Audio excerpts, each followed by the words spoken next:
unless the presenter says otherwise. It's simple. More often than not, you'll see a question being answered on the next slide.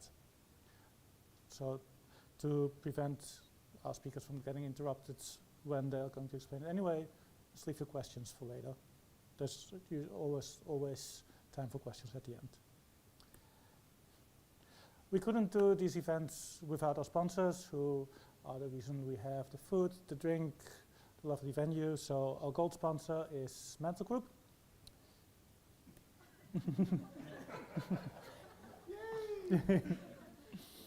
And our silver sponsor is CIVO. And of course, our venue sponsor is NAB, as you probably figured out.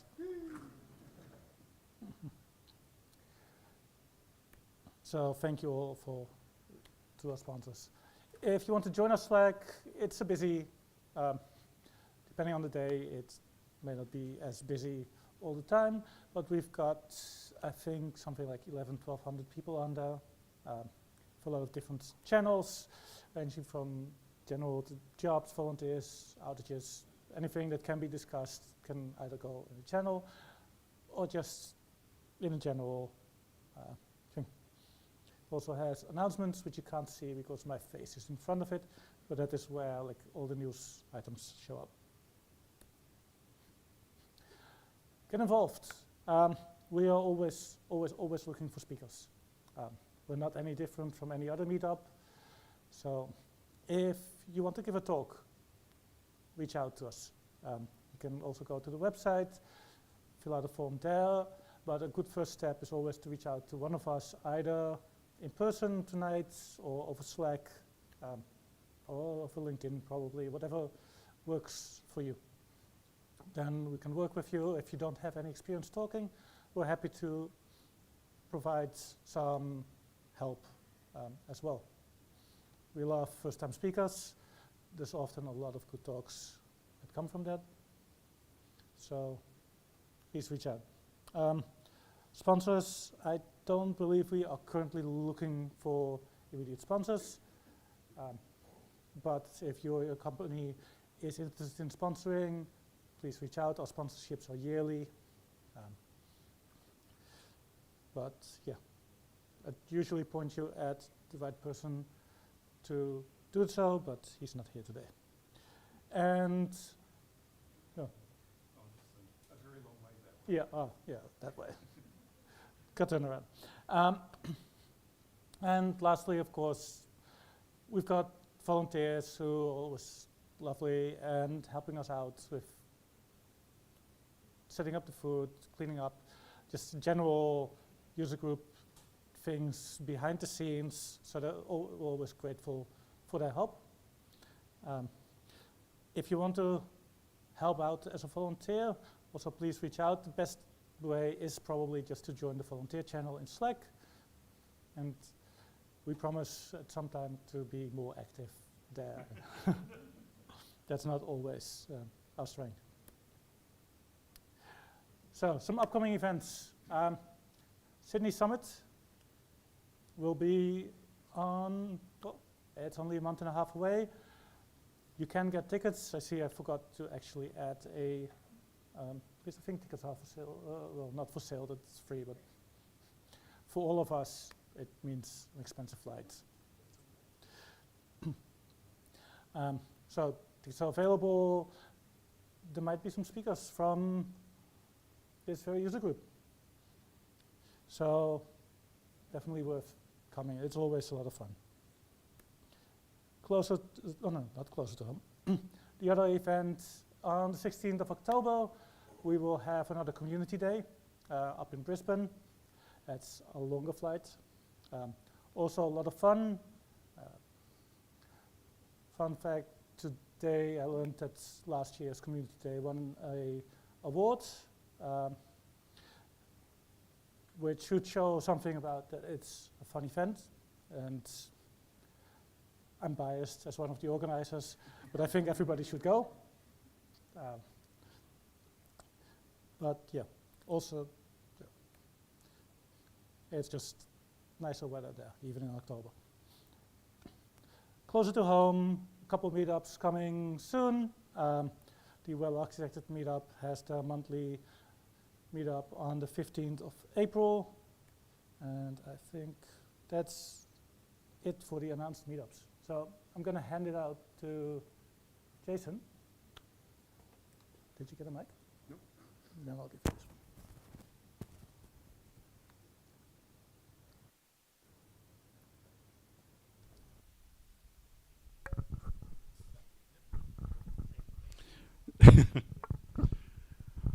All right. Normally, after this, we'll excuse me, we'll go into what's new, but this month is the time when we have had all of our new community builders have been selected for 2026. So I'd just like to acknowledge those. So if you're a new community builder this year, can you please stand up?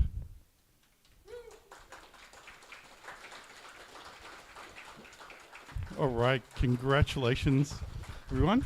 And joining them, if you're an existing community builder, can you also please stand up?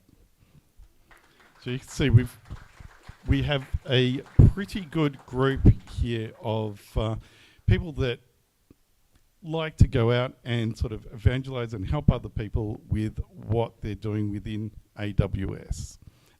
We'd also like to acknowledge our heroes. We have 2 heroes with us tonight. Stand up, heroes.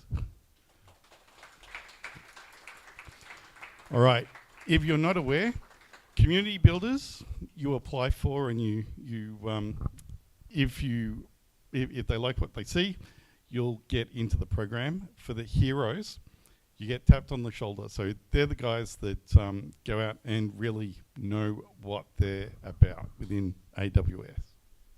I will hijack one thing here because we've also gotten the user group leaders, the people who make these kinds of events possible. There they are. User group leaders like Jason, like Rob, like Arjen, and like Matt, who's not here tonight, who put these fantastic events on. Thank you. All right. So, yeah, you can now sit down. So, well done, all the new CBs, and welcome to the program. All right, so now back to our regularly scheduled entertainment, the What's New in AWS. All right, Melbourne. We have a couple of announcements in Melbourne. The backup extending support for the RDS multi-AZ clusters and Neptune support, so that's good. Sydney, there's a new Direct Connect location, so if you've moved out to the Equinix SY5, you can get connected to AWS there. Containers, all right. These things are going to test me because I have not read any of these slides. So let's see what I know about. Okay, EKS announcing a 4.9 service level agreement on the and 8 XL scaling tiers, so better SLAs there. The backup adding the logically air-gapped vault for EKS. So if you're not aware of the air-gapped vaults, basically it sends your backups to a different account region, and it's there to help hijacking, or help prevent hijacking rather, not help hijacking, help prevent hijacking. It's the opposite. And ECS managed instances now integrates with capacity reservations.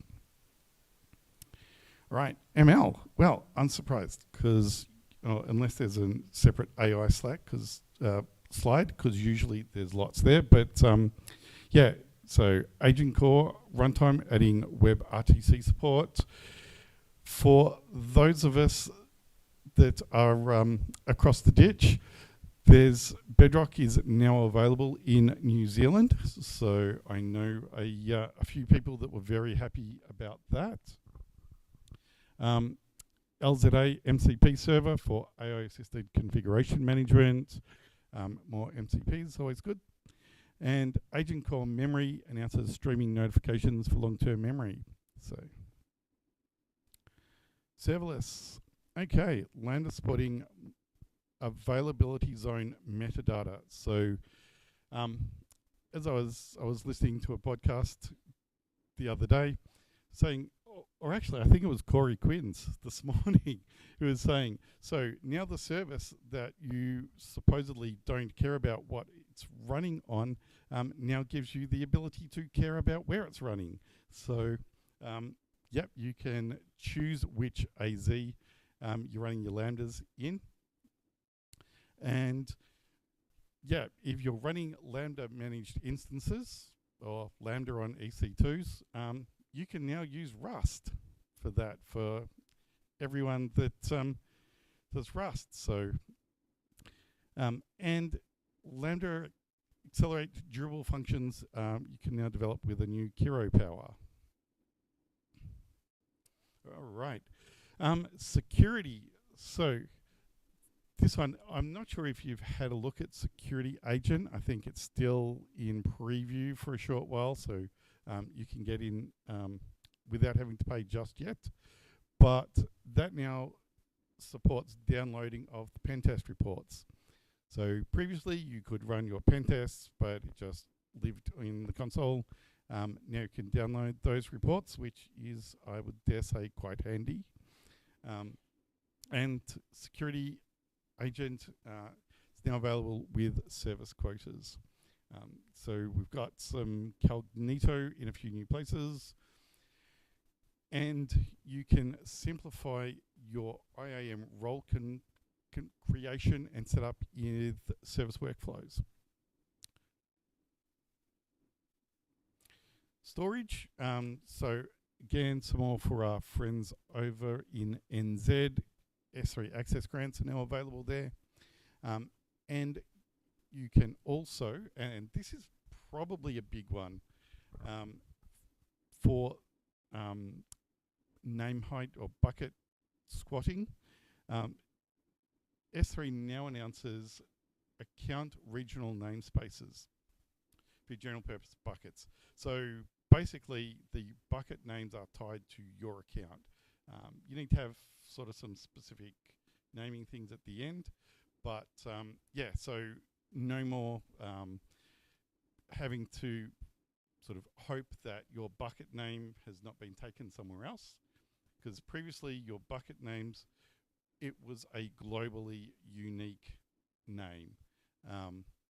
So now the names will be tied specifically to your account, so someone else can't accidentally or maliciously try to grab a bucket name for you. So that's probably been a long time coming. All right, so DevOps, CloudWatch introducing organization-wide EC2 detailed monitoring enablement. So that's nice for centralizing your configurations. And CloudWatch Logs now supports log ingestion using HTTP-based protocols. And other stuff. If you're doing stuff with Connect, so that's AWS's, what's their telephony thing? IVR, thank you. Yep, so if you're using that, you've now got a bunch of new languages that are supported for their voice agents. And if you like to live life on the edge and you want to use OpenClaw, you can now run that on Amazon Lightsail. All right, and so that ends the What's New section, and we will welcome up Hazra.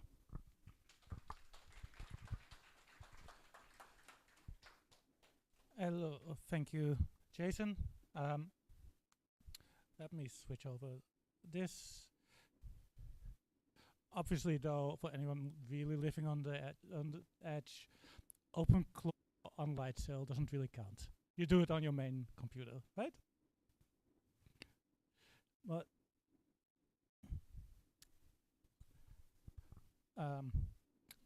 brief intro for Hasra. Hasra is a very new community builder. She's also a volunteer for this very meetup and has more than 12 years experience in IT.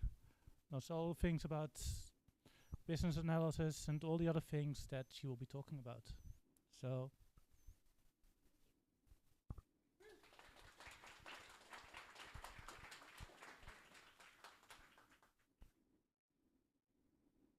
I think we'll just,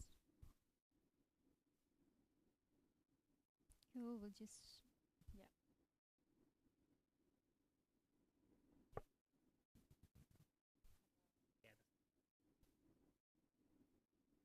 We're still working it out, guys.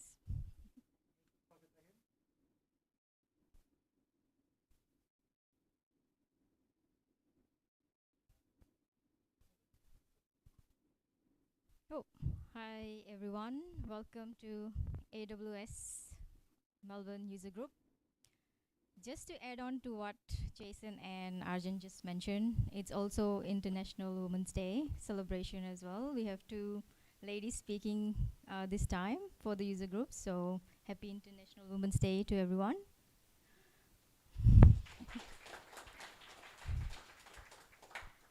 Oh, so today I'm speaking on the topic business analysis in AWS Identity Access Manager Access Analyzer.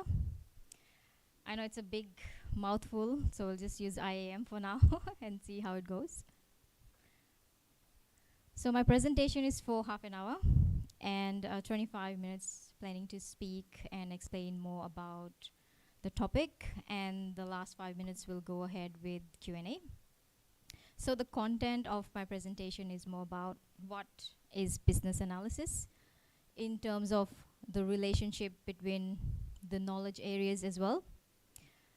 AWS Access Analyzer, the permission cycles, and a bit about a scenario or a project where I've used business analysis and IAM Access Analyzer together to resolve the issue and come up with a solution that actually gives value to the organization. And as you know, most of the people have been asking me, how did you come about in becoming a community builder? And I will share some tips about it so you can get to understand and know. I know Jason and Arjun has already ruined some parts of it, but I'll give you my tips because I'm a new community builder and how I got into it as well. And then some additional learning resources in terms of like, how can you learn more about business analysis if you are interested in it. We'll move over to Q&A. All right, sounds good? Yeah, let's start. Awesome. So who am I? I'm Hazra. I'm a senior business analyst, new AWS community builder, mentor, public speaker, community engagement leader, a volunteer. I do have more than 12 years of experience in information technology, specializing banking sector, finance, business analysis, software development, incident management, and customer service. That's quite a lot now. Since I mentioned it, I'm like, wow, okay. So let's consider project. Permissions were more like a jungle. We had multiple AWS accounts, overlapping IAM roles, policies that had been tweaked over the years without much oversight. So in general, nobody could say with confidence who this what in the organization. So that's a big alarm in terms of compliance, regulatory, in terms of are we actually following the rules. So something to think about. This is what my actual scenario and about my project will be about. Cool. Right, let's move on to business analysis, right? Before I start with this, put your hands up if you think you are a business analysis professional? Come on, guys. Yeah, we have one. Good. Come on, guys. I think it's everyone, to be honest. Business analysis is not limited to only business analysts. It is everyone. I'm pretty sure in our whole project life cycle that somewhere we have actually used business analysis, right? So business analysis is all about enabling a change in the organization because you're trying to solve a problem. And in order to solve that problem, you are implementing a solution, right? It can be any solution. And that solution gives value to the organization. So now I'll ask you again. I'm pretty sure I'll get all the hands up. So do you think that you are a business analysis professional? Yeah? Yeah, there you go. Awesome. So yes, this definition is from BABOK, which is IIBA, who have actually given this definition. And it's a nice way of explaining of how changes can help an organization, and you're giving back to the organization, and you are trying to resolve that problem and create a benefit out of it. So now let's move a little bit further in terms of the knowledge areas of business analysis, right? The first one is strategy analysis. Well, this is where we actually identify what is the problem, yeah? And this problem can be identified either from top level, which can be from CEO to your managers, bottom up, which can be from managers to CEO as well. In this place, we try and create our business cases, right? Get the budget that we need to solve that particular problem, right? So once we have that approval, yay, good to go. No. Then we start over with our business analysis, planning and monitoring. So this is where we start to plan our resources, the budget that we have got, okay, what type of people do we need, the technology, the data, the external parties, all the interaction and dependencies that we can find. So it's more like resource planning. And then we move to our elicitation and collaboration, which is moving towards interacting or communicating with your stakeholders, right? So you're now trying to get all the information that you need about the problem, right? You're trying to understand the problem, what is it, how can you get more information, you start to do workshops. Many of us must be involved in workshops, giving out ideas, yes, and also going through trainings as well, you know, and also conducting interviews just to get the right information about the problem again that we are trying to resolve. And once we have that information, what do? We start building. No. We have to start to validate and make sure that whatever we have gathered in terms of our requirements is actually correct. So we verify and validate those information, making sure that whatever the stakeholder has given us is correct and accurate. Yeah? This is a phase where we need to get it correct, because once we have all the requirements, we need to put a stamp. Okay, this is it. We're not going to take any more requirements after this. We don't need the scope creep, you know, which we all have been facing in our projects. So, yep. And once we get that, we move over to the next one. And that is requirements, lifecycle, design, and management. So it's a bit cut off. Okay, there you go. Yep. So here is the actual action that happens. This is where we have our BAs, we have our testers, our developers, our solutions architect, our product owners, everyone coming together. That's not me, I think it's the projector playing off.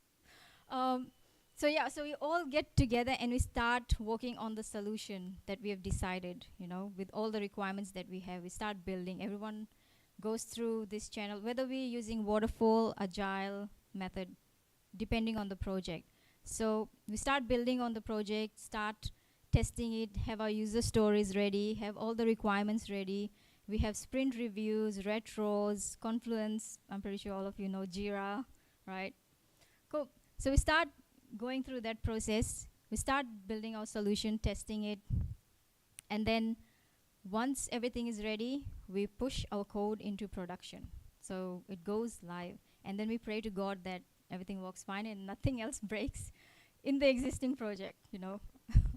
So, and then if the project is done and it's in production now, what happens next? Can anyone guess what is the last thing that we do in analysis once our solution is in production? Any ideas? Yeah? Feedback? Yeah? Yeah? Sorry. Quality assurance? Yeah? Yeah, that's usually done in the life cycle management. Okay, yeah? No, yeah, monitoring can also be one of it. Yes, that also can be. So what we do next is more on our solution evaluation. So all of you are correct.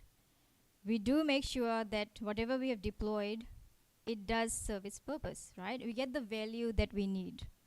And we make sure that whatever information and whatever is put out there, it resolves the initial problem that we are trying to solve from the strategy analysis phase, right?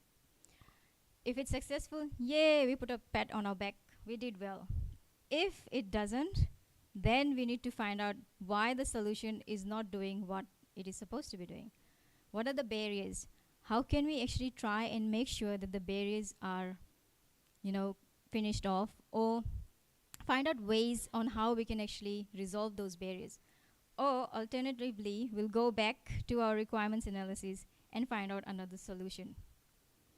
And I'm pretty sure all of us have gone through projects where we are up and down, and we're just trying to understand, yes, you know, we have won, we have not won. It's okay. Let's move forward, right? So this is the knowledge area of business analysis, and I'm pretty sure all of you have been through this cycle, and now it's just a time to just be aware of, oh yeah, you know, I've been part of this life cycle, and this is what I've done. Awesome. So let's move over to what is AWS IAM Access Analyzer. It's more towards analyzing resource-based and identity-based policies to identify potential unintended accesses. Include policy validations, custom policy checks, policy generation features to simplify permissions management.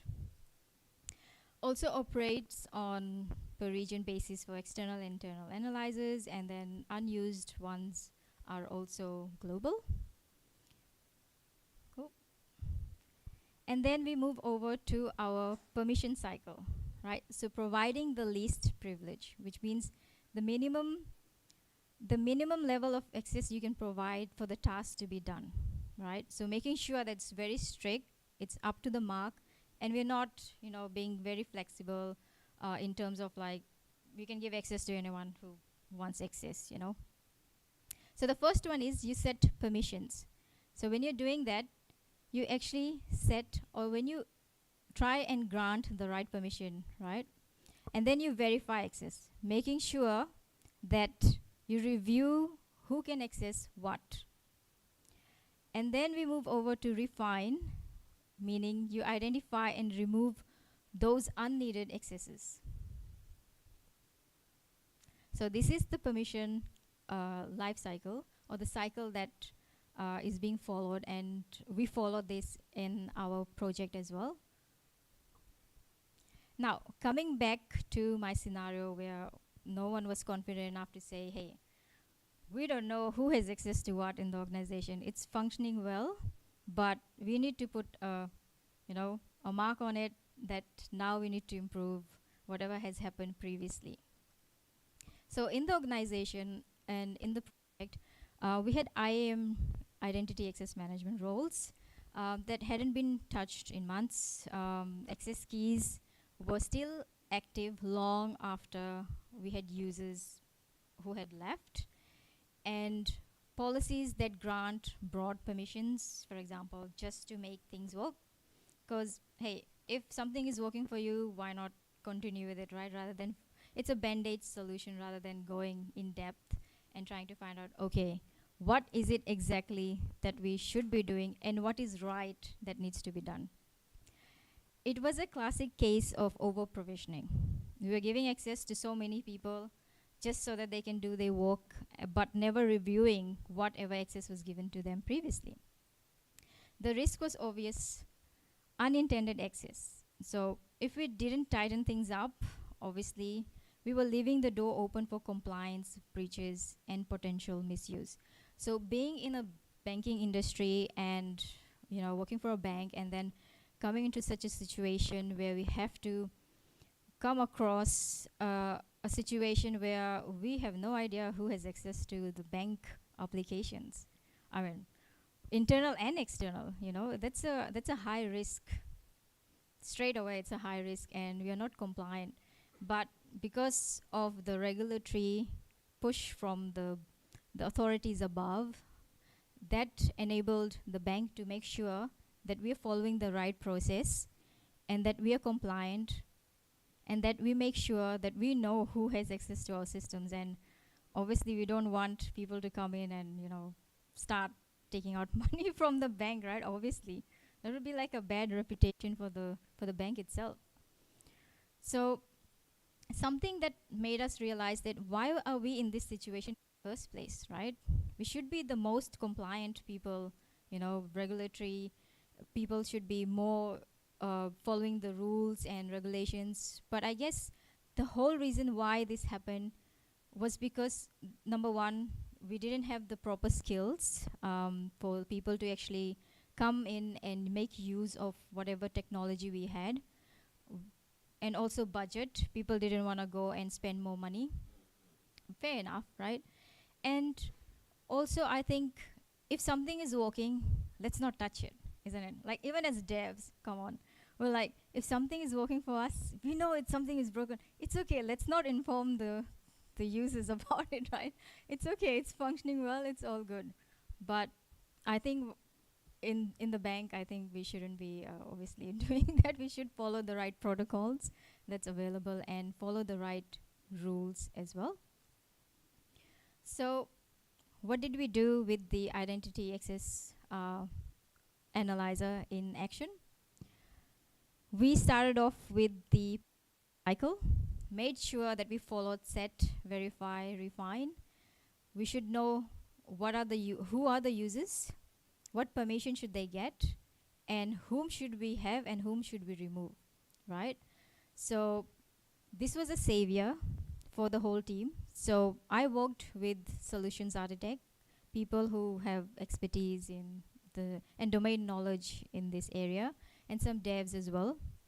So that we make sure that everything works as per what we are supposed to be doing and not put band-aid solutions, especially if we are doing something for the ATM software, right? And people coming and withdrawing money from the ATM, we wouldn't want that. So we use that, and also internal analyzer as well. It helped us a lot in terms of like identifying permissions that were just floating around in the AWS accounts, the roles that had access to services that never were used, and they were flagged immediately as well.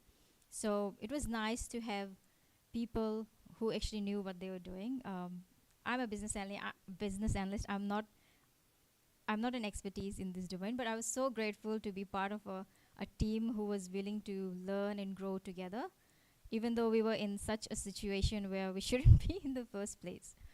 And then we used the external analyzer as well, more like a wake-up call. Hey, look, okay, we have policies and we've granted access to external principals and people who are actually outside of the bank, and they are no longer partners, and we're not providing any services to them either, right? So I think someone is at the door. Is it?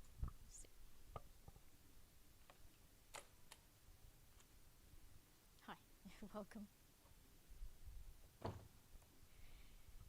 It's all part of the talk, guys. It was all planned. Yes. So, yeah, coming back to partners and those service providers who were no longer a partner to the bank were also having access, which was a high security. How can we let those people have access to the bank resources, and how come they have login access and it's active, right? That's a big alarm.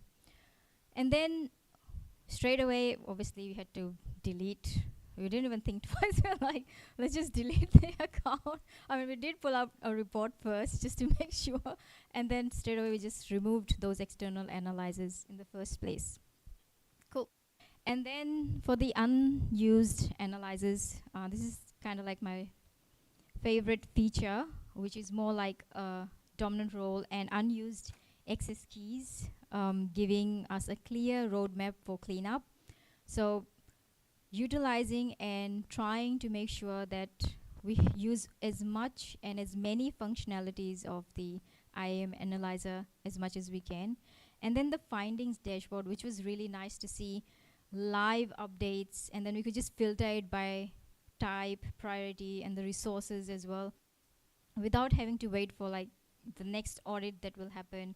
So it was more like live in front of us that was happening. So yeah, having the domain knowledge people in the project really helped to set up all this.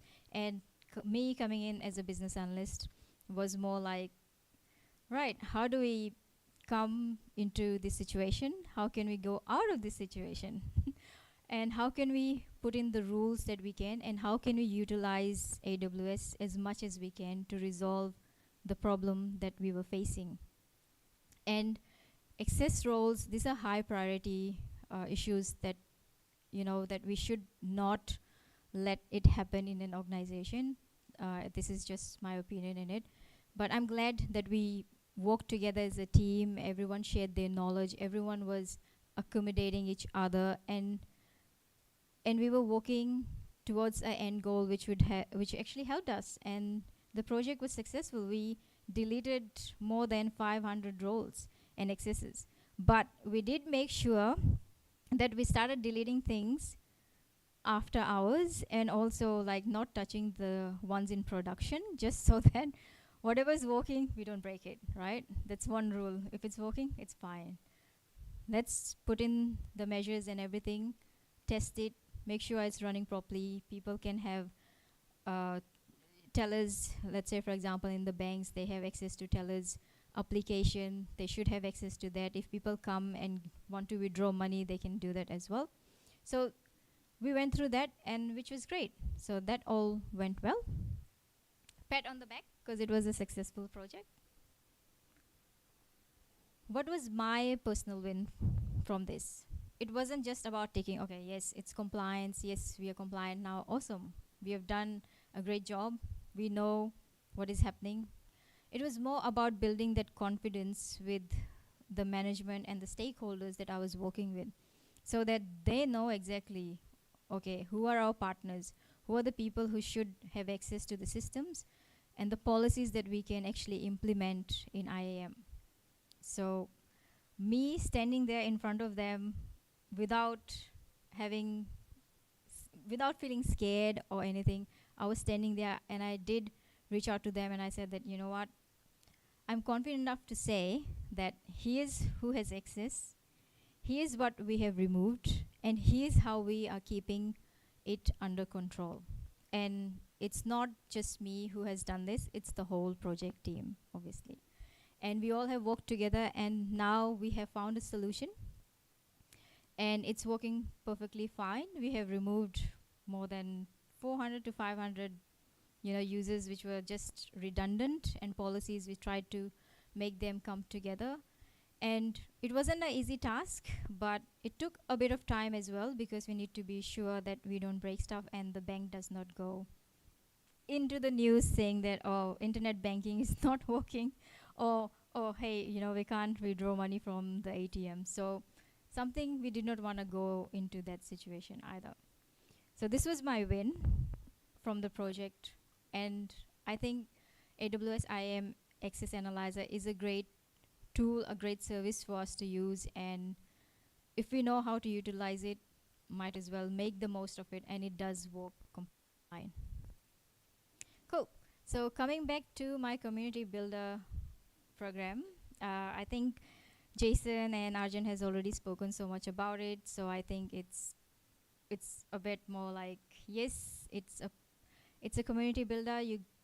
For those who are leaders who want to give back to the community, for those people who participate and they want to help out in the AWS community itself. Usually the CB program is for a year, and then I think it gets renewed every year as well. And I am very proud to call myself a AWS community builder, because I worked really hard to make sure that I get into the program, and I'm very fortunate that I did as well. And some of my tips, I would say, is that I'm passionate about giving back to the community. If you have seen me, you'll see I'm always out and about, helping people, bringing people together, learning and growing together, creating my community. I do bring in business analysis, I do bring in AWS, and I try and merge things together, which is who I am, and I'm passionate about it, and I like doing that. So if that is something that you are also passionate about, then this program is for you as well. And also connect with your AWS user group. I'm a volunteer for this Melbourne one. You can also become a volunteer as well, or if there's so many other AWS user groups around which you can be part of. And you can connect with other AWS community builders and heroes. I think people stood up, so now you know who's who in the room. So don't feel shy, come and reach to us. And we are very helpful, we are not scary. You can always approach us, and happy to help wherever we can. And it's all about growing the community at the end. And because I'm a business analyst, I would suggest go to the AWS website regarding the CB program. Look at all the requirements that are there, like what you have to do, and then start preparing for it from, the sooner the better. And then keep a list of it, what you have done, what you have not done. So it's all about planning, having things ready rather than leaving it for the last minute. And also, if you don't get in the first time, that's okay. Like I always tell my mentee that I also do mentoring. So I tell my mentee, rejection is part of life. You learn from it, you grow from it, but you have to keep moving forward. If you don't get it the first time, all good. Keep trying. I'm pretty sure you'll get it the next one. So it's all about learning and growing and helping each other and reaching out to people who can help you. So those are my suggestions. And some additional resources, if you want to learn more about business analysis, feel free to have a look at this. IIBA also provides quite a few events and certifications as well. If you want to have a look, that's all good. And Udemy classes as well, which Ego provides. He also runs Analyst Corner as well, which is a good place where I write my AWS blogs as well as a business analyst. So it's nice to be part of the business analyst community and bringing together AWS at the same time. But please do not limit yourself to these resources. There's so many out there. Whatever fits fine for you. Everyone has their own flavors. So go ahead and explore, learn, reach out as much as you can. Thank you. So that was the end of my presentation, and let's have some question and answers.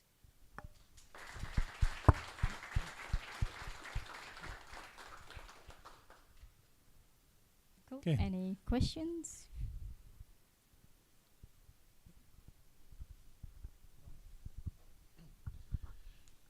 Thank you very much for your presentation. I have an interesting one with regards to, pardon me, the roles and the deletion of the roles.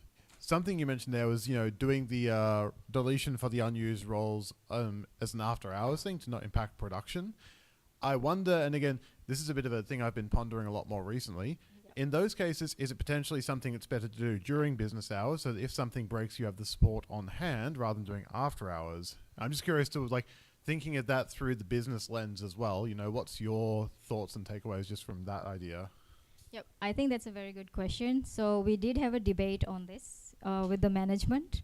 And the reason why we didn't want to do during business hours was because as a bank, we didn't want to lose that customers if they are trying to, like withdraw money and they come to a teller, and the tellers cannot access the teller system to say, hey, this is how much you have and this is how much money.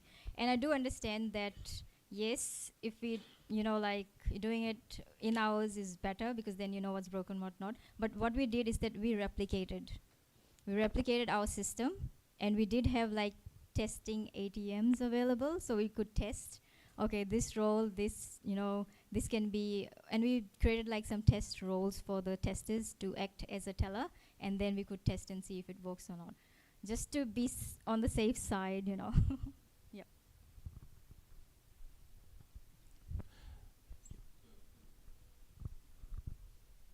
So I listened the case study that you have mentioned, like, but my question is regarding how business analysts can contribute to defining the least privilege access, and what level of technical knowledge a BA should have in order to define that least privilege access. Oh, yeah, good question, Nizar. Yes, so with that, I would say that as a business analyst, you do not need to limit yourself to only one domain. We are there to help out in any project, any place. So that's the beauty of becoming a business analyst. You don't have to be too domain expert. That's why in the project we had solutions architect who was the domain level expertise. As a BA, I would come in and yes, I would understand how, how it actually worked, we actually tried to identify, okay, what users had access, what were not, what those users we had to remove from access, and what permissions they should have and not have in general. As a BA, I didn't have to actually do it myself because I was there just to make sure that these are our requirements and this is how we fulfill it. At the end of the day, we have to make sure that we have a clean IAM access levels for all the users in the organization. So it's not technical at all. I mean, in some terms it is. You just have to know the terminology and what the functionality it is. And it is based on any other project that you're part of. You start learning the technology itself and see how it goes. Like, for example, I'm in a project and working on Salesforce. I've never done Salesforce before, so this is an opportunity for me to learn. And I don't need to be a domain expert. We already have Salesforce administrator, developers. I just need to be there, make sure the requirements are correct and the software is developed the right way and it gives value to the organization. That's it. Cool. Any other questions? No? Cool. Asra, thank you very much. Thank you guys. Thank you so much.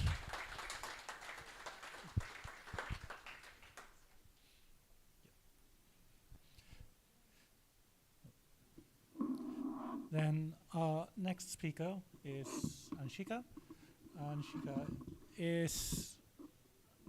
has been a technical account manager at AWS for 7+ years, has done a lot of public speaking in various places, and I'm sure this is going to be a wonderful talk. I'll let you introduce yourself. Thank you. And let me just go ahead and enter my slideshow before I give away my big reveal. There we go. So really, thank you all for taking the time. I know we take our time in our evenings. It's a beautiful sunny evening there, and we're all here talking about resiliency, and it really warms my heart to see all the passion projects that you guys are all running and building on AWS. So I figured today we'll take time to talk about something very fundamental, something that's very concept driven. So it's going to be giving you, at the end of the session, you'll walk away with a mental model on how to approach resiliency in everything that you do at AWS. It's one of those things that kind of cut across all services, right? So you can take away what you learn here pretty much and apply it repeatedly, rinse and repeat. So in terms of the agenda today, we'll cover a bit about the AWS global infrastructure, how we've designed the infrastructure with fault isolation in mind, so that we have, we fail independently of other regions and zones. We'll then talk about something really interesting. It's called static stability, okay? And it's a concept that you can apply in life in general as well. We'll then talk about fault isolation boundaries and how if you architect properly, you can fail in isolation from other components and make sure you're increasing your uptime. And then we'll talk about reinforcing that same resiliency only in critical pathways, disaster recovery strategies for multi-region designs. And then finally, if you're interested in multi-region concepts, we'll talk a bit more about the best practices there. But before that, in the celebration of Women's Day, just wanted to bring up these 3 images and pay homage to these really wonderful women. I want for you to take a guess. So who do you guys think these women are? Just going from left to right. Oh, you can just shout it out, honestly. Just go and just shout it out. Any guesses? I hear Ada. Yeah, so that's Marie Curie, Madame Curie. There's Ada Lovelace. And then this one. Very close. I used to think the same because it's a very famous image, but it's actually Margaret Hamilton. So there you go. Margaret Hamilton, she's standing next to her book of code that she had to write in terms of the calculations that went into the successful Apollo moon landing. So that's her and her stack of code, like, way to go, right? And then Ada Lovelace is commonly regarded as the first ever woman to have, first ever human to have ever come up with the idea of computing engines. And then she worked with Charles Babbage at the time. This photo is so old that we actually don't have a real picture of her. And then there's Marie Curie, who very famously actually died from radioactivity because she did not know that her discovery was actually, in fact, lethal, right? So. And a special shout out to Marie Curie, because she, till this date, remains the only human, not just a woman, but the only human to have ever won a Nobel Prize in 2 categories. That's physics and chemistry. And also double shout out because she worked with Pierre Curie, who was her husband and a very strong ally for women at the time when women often did get disregarded for their contributions to science. So really great women. And then just a quick intro to me as a speaker. Because it's Women's Day, I decided to get a bit candid. That's my Amazon badge. It changes colors every 5 years, so it's orange right now. Starts with a blue badge. And then, yeah, a couple of pictures of me through childhood, my first day at school, my siblings, my, just like overall evolution. I come with a strong background in technical advisory roles for customers, especially working with enterprise-grade customers and big financial institutions and offering them AWS-related consultants. So yeah, I've been with AWS for 7+ years now, changed countries, and sometimes my happy place is busking. So which means that you'll actually find me busking out on the street sometimes. I do have a permit, trying to get my premium one so I can actually do it full-time. No, when I say full-time, I mean do it in premium places, because apparently there are certain spots in the city reserved for premium admits only. All right, how many of us deal with failures in our day jobs? Oh, I'm seeing double hand raises, so many hand raises, small hesitant hand raises. How many, right? Like, root causing failure, avoiding failure, designing against failure, or designing with failure in mind, right? Because Amazon CTO Werner Vogels says very famously, everything breaks all the time. So how many of us deal with failures of any kind? All of us, right? We all do as part of our day job. So I think this session applies to all of us. And just a quick note on the regional and the footprint that AWS has. So we're currently at a region count of 39, and it's growing fast, right? More and more regions are coming out for our builders to choose from. We've got the Melbourne region, the Sydney region is quite mature. We now have the New Zealand region as well in Auckland. You keep hearing these new region announcements as well. And really, what is a region, right? The anatomy of a region is actually 3 or more availability zones, which are connected very meaningfully with a maximum distance of up to 100 kilometers. And essentially what that does is that it keeps your workloads far enough so that you still have that distributed aspect, and if things don't go into shared fate and hey, one flood kind of wipes out your entire infra. But at the same time, it's not far apart enough that you can't really synchronize your data as well, right? So you get single millisecond latency, and with that you can build your infrastructure and still have it in sync, right, across availability zones. And really, an availability zone itself is actually a collection of one or more data centers. So it's not just one small little rack, it's more like a whole compound which is consisting of data centers like that. And then they're all connected, and they come together through very redundant, highly available network infrastructure. So that's just an anatomy there. And now moving on to resiliency of, let's say, EC2, right? Let's do a thought experiment, okay? You've got two EC2s. You can't see the other one because of the camera. But the other EC2, they're just doing their day jobs, okay? They're talking to each other. It's a nice, good day. They're transacting using HTTP packets, you know, TCP connections, all of that. And now, as a user, you want to use the scale of the cloud. It's called a data plane. Let's just, you know, ignore that for a second. You, as a user, run an API call for run instances. Okay, it could be an auto-scaling group, could be anything that runs the run instances call. What do you suppose happens behind the scenes on the AWS side when you make that simple API call? Takes about, what, 2-3 minutes for an instance to come up. What happens in those 2-3 minutes? Take a guess, like someone has to go out there, find the right infrastructure, create the right virtualization stack, then find if you've got the right OS, AMI, load it up, create all the security group layers, and then after that, attach that entire EC2 configuration and let everyone on the VPC network know that this EC2 exists, attach DHCP option set, give it the right virtualization for network connectivity to the internet or not. All of that happens when you make that simple run instances call. So you can see that a lot of orchestration goes into that layer, right? And miraculously, an EC2 comes up, let's say 3 minutes later, and now it becomes part of this little cluster of EC2s, which are all kind of happy days and talking to each other, you know, using the data plane. So what's the distinction between the control plane, which is the launching of an instance, and the data plane, which is where instances talk to each other, right? Like in the data plane, they just exist. They do their day jobs. And then there's the control plane, where a lot of orchestration and complex APIs get called. Okay, so let's have a look at it, right? Another example I want to give, and this will probably you know, solidify those concepts a bit. Do you guys know the network router that sits in your home, that transacts packets? So what's its day job? What's the day job of a network router? Very simple, right? Just like exchange packets, send them here, consult a route table, send packets, receive packets, send packets out there again. But what if there's a network reboot? What if the router needs to take a reboot, or there are new routing entries which are being made? What happens then? It's got to go fetch those new routing entries, update its tables. So that's a bit of a create, update, delete kind of a situation, right? So think of the EC2 as that way, right? So when you think about these concepts, a control plane API is anything that involves creating, updating, deleting, or listing out all kind of operations, right? Which are more orchestrationally heavy, which are more likely to be a little bit, you know, complex. And then there's the day-to-day business where, you know, the modem just has to go consult routes or just whatever, that kind of stuff, right? That's the data plane. And then control plane APIs would possibly be a bit more complex. They require more orchestration, but also they're lower volume, right? Because if you think about it, how often do you launch EC2s versus how often do those EC2s run? They run for the whole life cycle. So an EC2 could possibly run 24/7, but you only launched it once. You only modified it once. So all of those things kind of make up, you know, data plane operations. And so they're more high volume, okay? Now let's do a bit of a thought experiment again with a question. And I want you guys to raise your hands, okay? So knowing what you know about control plane and data plane operations, which one of these is going to fail more often?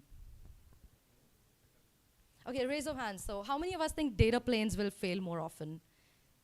Data planes. Bad count. How many of us think control planes will fail more often? Really, just one hand? 2, 3 hesitant hands going up. Oh, wow. Oh, I was waiting for that. There's always, oh, we'll talk about it. We'll talk about US East 1. So actually the big reveal, so for those very few people who got it right, the control plane will in fact fail more often.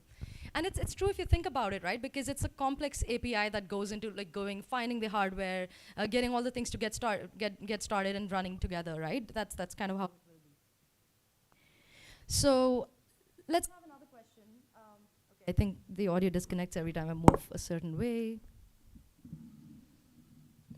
The other question is, which of these is more critical? And when I say critical to your front-facing customers, businesses, what really matters? What is more critical, the data plane or the control plane?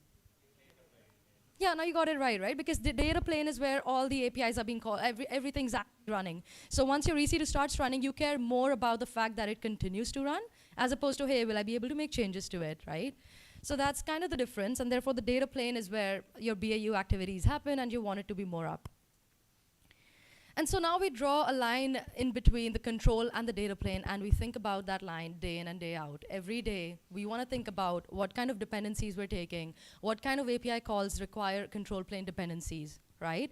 And this is something that we do as a best practice across all services at AWS, is that we try to build a mental model on what is more likely to be something that you want to be running at all times, right? On a good day, your control plane should be able to switch off and switch on, and the lights could be off for a good 5-10 minutes, and your data plane should continue to operate just fine.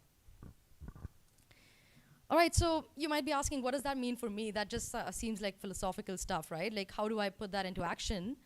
If you think about it, you now get to have a mental model which you can use to identify API calls, which are likely to be control plane, and then the other ones which are data plane. And then again, the best way to think about it is which APIs are create, update, delete, modify, control plane. Those which are more, hey, BAU, this is its day job, those are data plane APIs.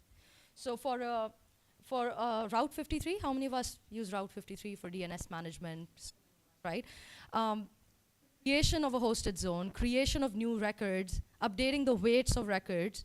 These are control plane operations because there has to be an orchestration layer which sits in US East 1, by the way, and then it has to kind of like push out all of those updates globally to the edge locations where the DNS servers are running.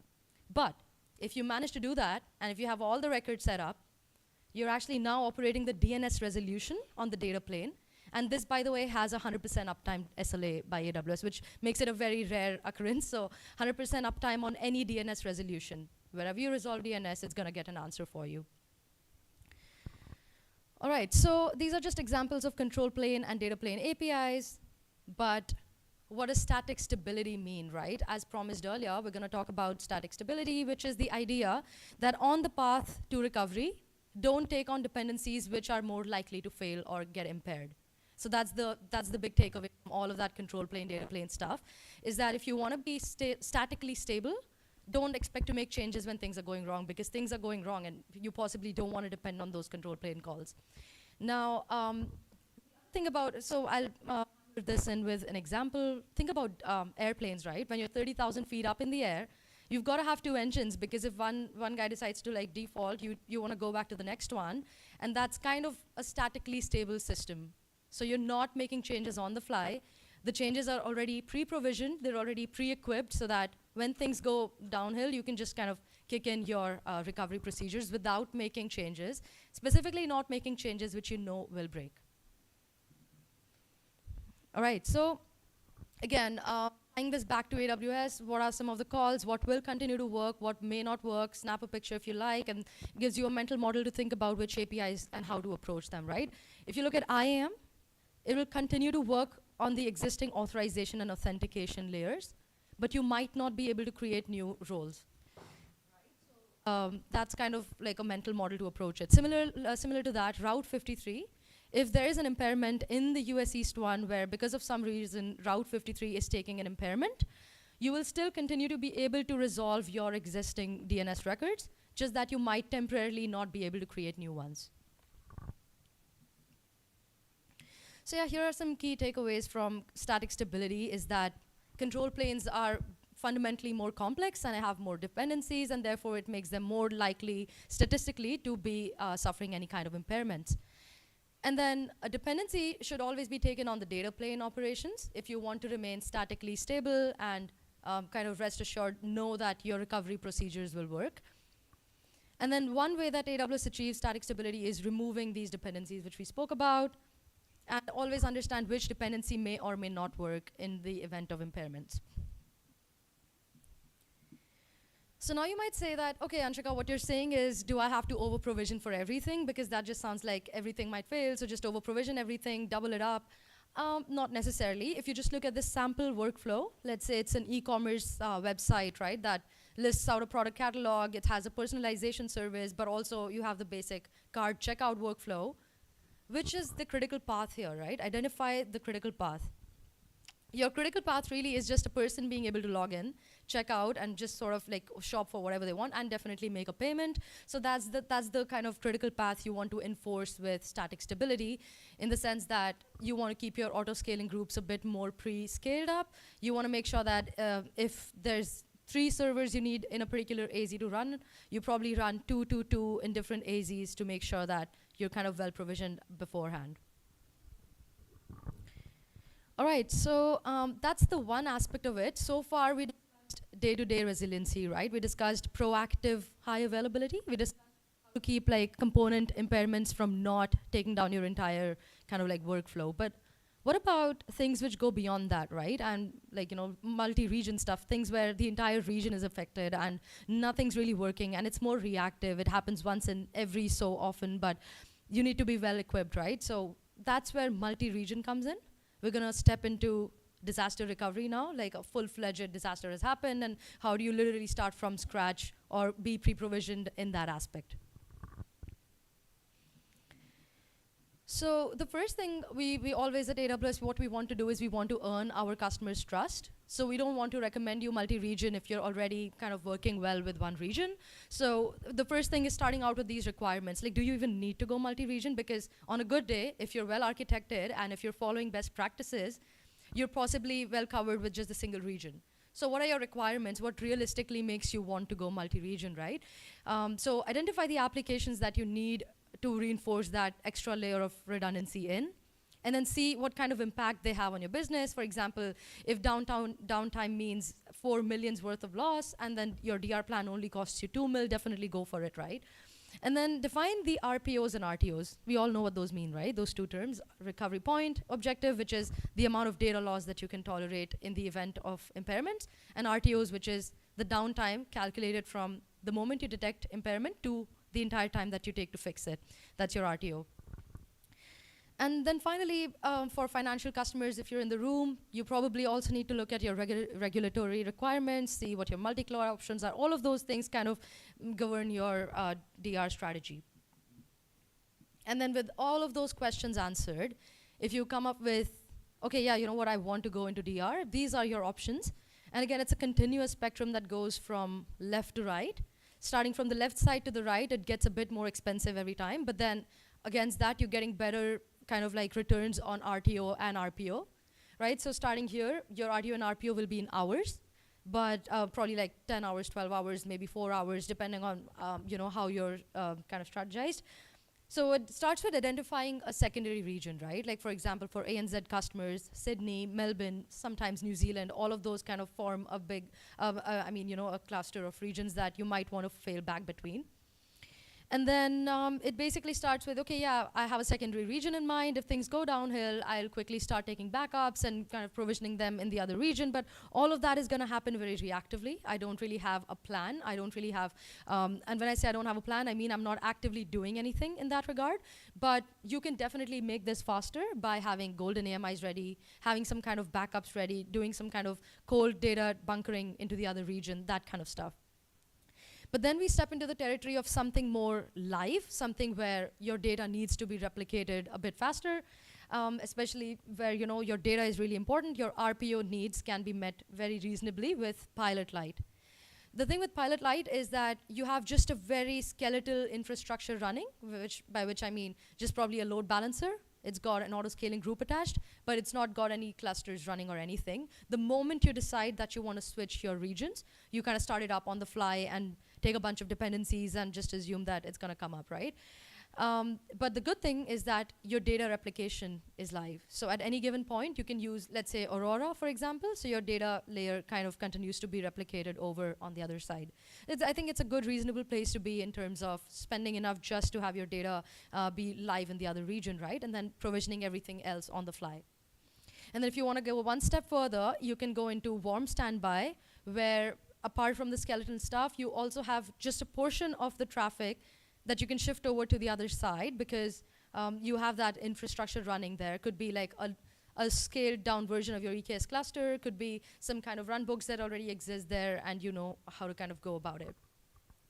And then of course there's the active, which again it's ambitious and it requires a lot more operational planning, because the cap theorem comes into play, right? So you're Now you're not talking about 100 kilometers worth of AZ, inter-AZ distance. You're talking about kilometers and miles, hundreds of miles worth of distance between two regions. And the latency between two regions could be in the order of milliseconds, like 30 milliseconds, 35, 40 milliseconds sometimes. So you've got to like plan with that in mind. Your data will no longer be synchronously replicated, right? There's going to be a bit of that lag. So CAP theorem comes into play, and your RTO, RPOs will be almost near zero. And you'll have to think about things like, how's my data being consistently replicated, etc. And so just to drive that home real quick, we've got a sample case study. Let's say you're a fintech bank and your company profile is fast growing. You want to go into multi-region for compliance purposes and also for general region expansion. You're all in on AWS, then what would you kind of do with that stack of yours, right? It's got S3 buckets, it's got Amazon Aurora databases, it's got EKS containers in the web layer, and then an application load balancer that kind of routes traffic to it, and DNS kind of pointing to that ALB. And you start with the success criteria, which is 5 minutes of data loss and 15 minutes of max downtime.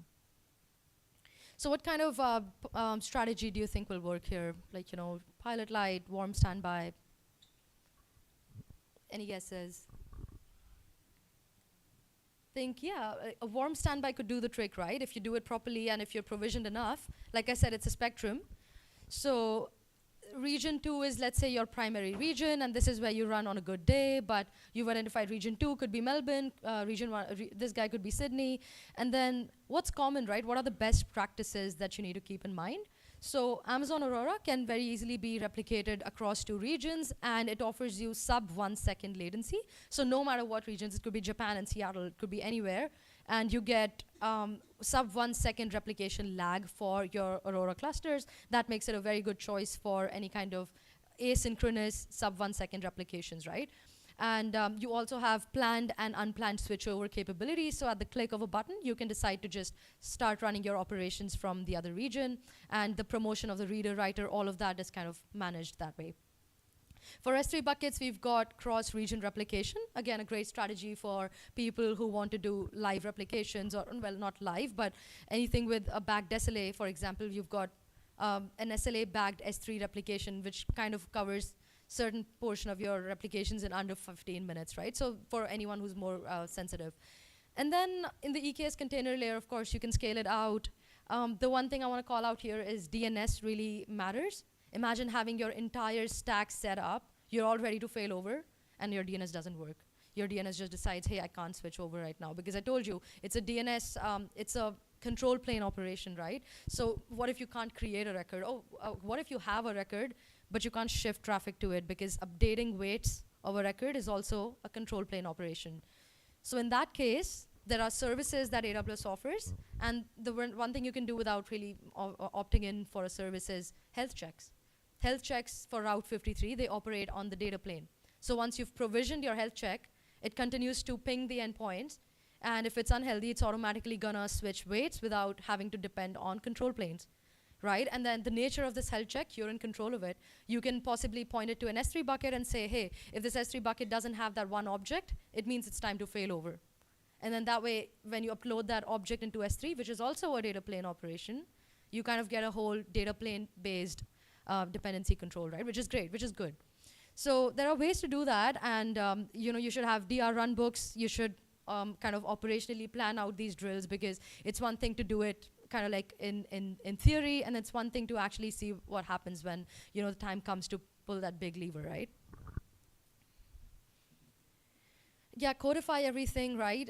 It's very important that all of these things that you're provisioning, no matter what part of the stack you're on, backup and restore, whatever you're doing, just codify everything so that it's code changes that is leading to all of those big time changes. The other thing you can do is definitely conduct game days within your team. So this is more of a cultural thing, but also there are services from AWS like fault injection service, which can essentially help you design hypotheses and tell you, okay, hey, I think scientifically speaking, this application should still not suffer any kind of impairment, even if I, bring down half of my EC2 fleet. And Netflix does that very famously. They call it Chaos Monkey, I believe. They were the first in the industry to have experimented with actively bringing down their own live infrastructure, right? And then priding themselves on not actually having it impact anything. So that's kind of like, something to keep in mind. Run game day exercises when you're ready. Don't do it in production. Do it in a test setup before you go and decide to bring down active servers. And so on a good day, when you're done doing all those changes, this is what your application stack could look like. It's active passive in 2 regions, and it's got something called Application Recovery Controller if you want to use it. It's an expensive service. We'll talk about it if you like. It's a really good way of controlling the readiness failover mechanisms to switch between regions, right? Very heavily managed, so you don't have to worry about provisioning, etc. Definitely have a good observability stack. And the reason I say that is because it's one thing to fail over and deciding to fail over, and it's another thing to be able to make a data-driven decision even to fail over in the first place, because it's a lot of effort, right? Being able to fail over, it's a good capability to have, but is it something that can resolve itself? Is it just a minor blip, or do you just really want to like kind of take the heavy load of switching between regions? And ultimately, when the choice is clear that you want to pull that big lever, do it manually, like keep a person in charge in that loop, but then also automate everything after that, right? So keep a person in charge for making that big call on whether to fail over or not. But if you decide to fail over, make sure that all of that is as codified, as automated as possible. And so that almost brings me to a close. This is just a slide kind of summarizing all the things we spoke about, how to test the DR, regularly have a recovery strategy in mind. And here are the key takeaways, right? Decide if you want to have a multi-region approach, do a business analysis like on the impact, tier your applications, decide which applications are front-facing. Within those applications, decide which pathways need to be kind of reinforced with extra static stability. And some reading material for you. Just some well-architected details, but I really highly recommend the last one, which is fault isolation boundaries, because that's where it talks more about static stability, control planes, and how there are 3 types of services. There's global, regional, and zonal services, right? So S3 is a regional service because it exposes itself as a regional endpoint. But under the hood, we're already architecting with multiple AZs under the hood, right? You have 2 copies of your data across 3 AZs to give you that 11 nines of durability. So that kind of stuff, it makes it a regional service. You also have zonal services like EBS volumes, which if the zone goes for a toss, you're probably, you need to have like backups in other zones, etc. EC2 is a zonal service in and of itself, but that's where you kind of supplement that with auto scaling and all of those things. So that's about it. And then thank you all for being such a good audience. I really appreciate it. Open for questions if you have any. Thank you. Your All right. feedback. Yeah. Thank you. Thank you so much. Do we have any questions? Yeah, happy to take questions. And if you have any feedback from me, if you like this session, you want more of this stuff, just let me know. Questions. Questions. Yeah, I didn't pause for questions in the middle of the session because I knew there'd be so many, because it's such a passion topic, right, for people. All right. There's no questions. No questions? Oh, there's, yep, Oh, yeah, okay. go for it. Maybe it's not a question. I want to know more about the things happening in the Middle East, right? Recently we heard the news of Bahrain AZ or region got attacked. So just want to understand from AWS perspective, all these things you mentioned earlier would have been considered and designed, but still it made an impact. Yeah. So what's your thought about it? All right. So with any kind of large-scale impairments, right, the question is how does AWS design for large-scale impairments? And effectively what we do is, again, it goes back and ties back to the footprint of the AWS global infrastructure, which is kind of provisioned across 39 global regions, right? And the really important part here is about how control planes and data planes work, right? For example, if we tie this back to the DynamoDB issue, right, that had happened, in the last year? And those kind of events, you have to understand that the scope and radius of it can really be decided by what you're running and what kind of dependencies you're taking. So for customers who are, yes, in a certain region which is literally facing physical impairment, it would be difficult for to kind of like sort of provision instances. But then how AWS works is in the backend, it's got like 24/7 calls running that kind of like, make sure that we try our best to like bring the infrastructure up again. And if you're designed in a certain way, if you're designed with static stability in mind, for example, that makes it considerably easier because you're kind of provisioned ahead for such kind of impairments. Yeah, because that was really something that we've never seen before, especially a targeted attack on data centers and the like. It's Yeah, it's pretty arbitrary stuff, but thanks for the question. I can talk more about it offline on how to manage it, yeah. What are the root causes for control plane failures? Oh, okay. So the question is, what could be a potential root cause for control plane impairments? Could depend on the service, right? For example, control plane dependencies are just extremely complex in the way that they work behind the scenes. And mostly it might fall in the AWS side of things, like in the sense that it's in the scope of AWS's shared responsibility model, right? So we often publish the root causes for most of them on the internet, depending on like the blast radius of that particular service impairment. For example, for DynamoDB, there's a whole long article which kind of talks about what went wrong with the exact timestamps, and we kind of like make that public. We also have a correction of error process at Amazon, which we follow religiously. So for every event that happens, we go back and kind of brainstorm of like how that could have been prevented. And okay, if it happened once, that's okay. But then how can we make sure that something of that exact like nature does not kind of repeat itself, right? With Lambda, we had a bit of a service event some couple years ago, and they entirely redesigned how Lambda works. Like they brought in cell-based architectures. They kind of like shuffled how things move around, and that's kind of how we prevent the same exact issue from reoccurring, and that's kind of part of the cultural correction of error process. That's how it works, yeah. Yeah, so Yeah, Kathy.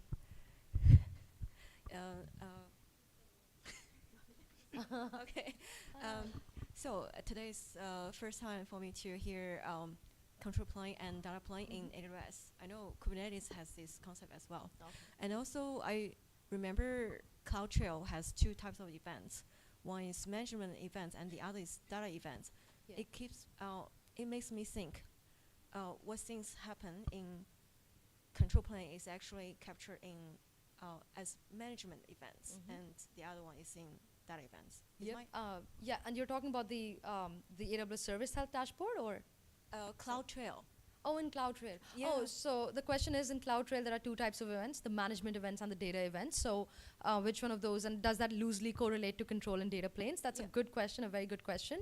So CloudTrail kind of helps you log API calls and kind of like create that auditable environment, right? You could say that data management events are a bit more data driven, so they're heavy, but I wouldn't draw that clear distinction.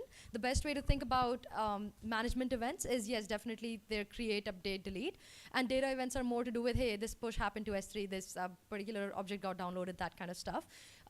But they don't necessarily correlate exactly to control and data planes. But yeah, it's a loose translation, you could say that.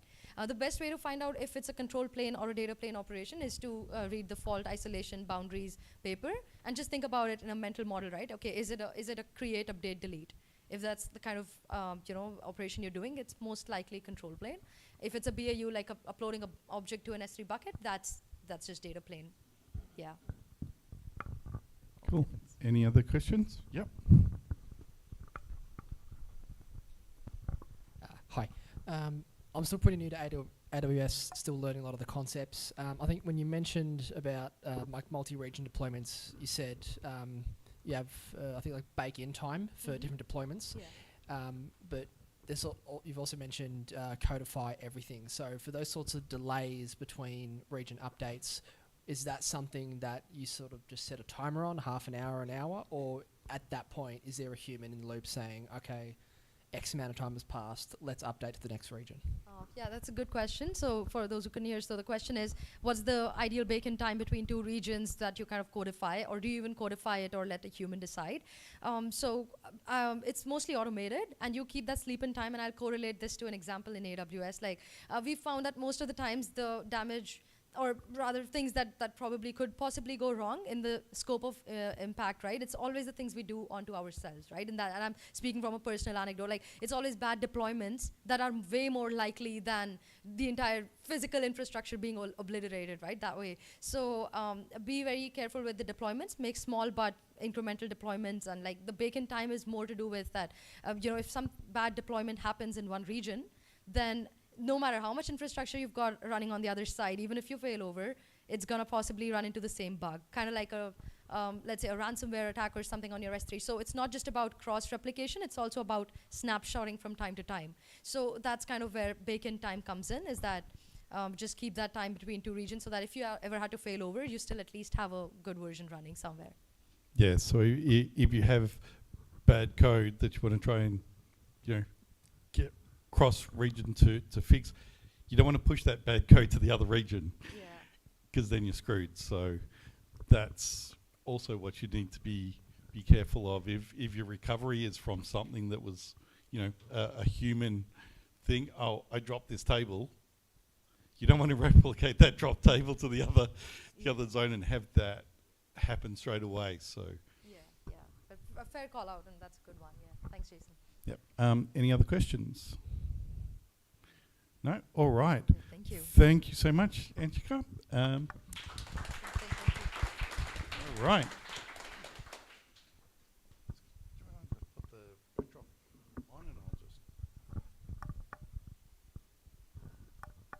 Which backdrop do you want? Let's go. See, we're flying by the seat of our pants today. Let's go. This one? Yeah, that works. Cool. All right, everyone. We are... Yep. Cool. All right. We are getting close to the wrap-up stage now. The final thing that we generally do is a who's hiring section. So is anyone here looking to hire?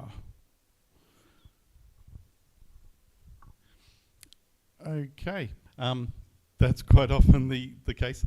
One thing I will say, I have seen on LinkedIn that SIVO are looking for people, one of our sponsors, so you can go and check out their website and have a look for any roles that they have available. So, and I'm not sure if I'm allowed to say this here, but my alternate team is looking for some Azure